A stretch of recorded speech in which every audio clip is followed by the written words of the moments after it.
നമസ്കാരം, ഇൻഫോടെക്കിലേക്ക് സ്വാഗതം.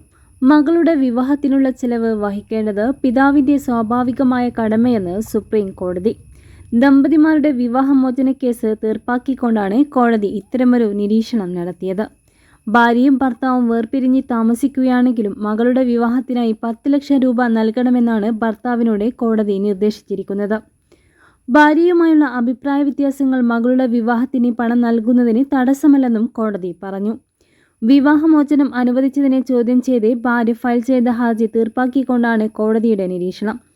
1996 ഇരുവരും വിവാഹം കഴിക്കുകയും പിന്നീട് വേർപിരിയുകയും ചെയ്തിരുന്നു. ഇരുവരും തമ്മിൽ ഇപ്പോൾ അങ്ങനെയൊരു ബന്ധം നിലവിലില്ലെന്നും കോടതി പറഞ്ഞു. ഇരുവരും തമ്മിൽ വിവാഹമോചനം നടത്തുന്നതിന് മുമ്പുള്ള മധ്യസ്ഥ ശ്രമങ്ങൾ പോലും ഫലം കണ്ടില്ലെന്ന്, ഇനി അത്തരത്തിലൊരു സാധ്യത ബാക്കിയില്ലെന്നും ജസ്റ്റിസുമാരായ വിക്രംനാഥ്, സന്ദീപ് മേത്ത എന്നിവരടങ്ങിയ ബെഞ്ച് കണ്ടെത്തി.